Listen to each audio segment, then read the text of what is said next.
উৎকট গৰমে দহিছে সমগ্ৰ ৰাজ্য। পাৰাস্তম্ভৰ মাত্ৰা অত্যধিক বৃদ্ধি পোৱাত হাহাকাৰ লাগিছে জীৱকুলৰ মাজত। গৰমৰ পৰা পৰিত্ৰাণ পোৱাৰ বাবে ঘৰতে বৈদ্যুতিক পাংখা লৈ সকলোৱে দেহ শীতল কৰিছে যদিও জামুগুৰিহাটৰ ইটাখোলাবাসী কৃষক ৰাইজে দিনটো প্ৰখৰ ৰ'দত কাম কৰি নিশা ঘৰত জিৰণি ল'ব নোৱাৰাত হাহাকাৰ পৰিস্থিতিৰ সৃষ্টি হয়। ওচৰতে থকা বিদ্যুৎ বিভাগৰ কাৰ্যালয়ে সংযোগ বিচ্ছিন্ন কৰি থোৱাৰ অভিযোগ ৰাইজৰ। বিদ্যুৎ সেৱাৰ সংযোগ ব্যৱস্থা থকাৰ পিছতো বৈদ্যুতিক পাংখা ব্যৱহাৰ কৰিব নোৱাৰাৰ বাবে গৰমৰ দিনত যাতনা ভোগ কৰিব লগা হৈছে। গৰমৰ দিনত ছাত্ৰ-ছাত্ৰীসকলেও পঢ়া-শুনাৰ ক্ষেত্ৰতো সন্মুখীন হৈ আহিছে ব্যাপক সমস্যাৰ। বিদ্যুৎ বিভাগৰ চূড়ান্ত দায়িত্ব জ্ঞানহীনতাৰ বাবেই নিশা পথলৈ ওলাই আহি ৰাইজে ঘেৰাও কৰিলে বিদ্যুৎ বিভাগৰ কাৰ্যালয়। পিছত আৰক্ষী উপস্থিত হৈ পৰিস্থিতি নিয়ন্ত্ৰণ কৰা পৰিলক্ষিত হয়।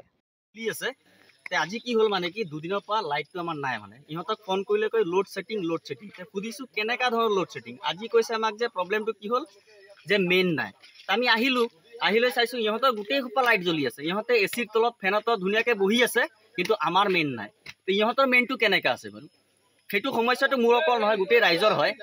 ৰাইজ আপোনালোকে বুজি পাওক ইহঁতে কেনেকা কি সিস্টেম কৰি আছে মানে আমিতো পইচা দি আছো না ফকটতো লাইন ন নাই পইচা দি আছো তো এই সমাধানটো কেনেকা কৰিব লাগে আপোনালোকে বুজি পাওক আৰু চৰকাৰকো কৈছো যে আমাক অলপ হেৰি কৰি যে কিবা এটা সমস্যা সমাধান কৰে মানে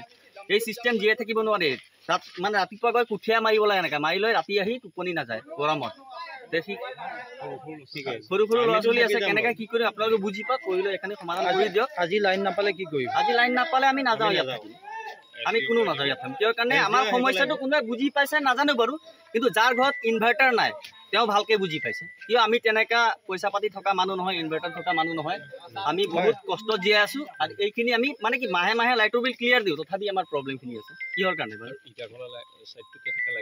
আৰু আজি সমস্যাটো আহিছো যে পইচা মেইন নাই বুলি কৈছে কিন্তু ইহঁতৰ মেইন জ্বলি আছে গোটেই ইটাখোলা লাইট জ্বলি আছে এফালে জ্বলি আছে আমাৰ লাইট আছে আপোনালোকে ক'ৰ পাইছে আমি বেদগুৰিৰ পৰা আহিছো বেদগুৰি টুপিয়া ৰঙাচুকুৰা এৰিয়া হাটিঙা এৰিয়া কিন্তু আমাৰ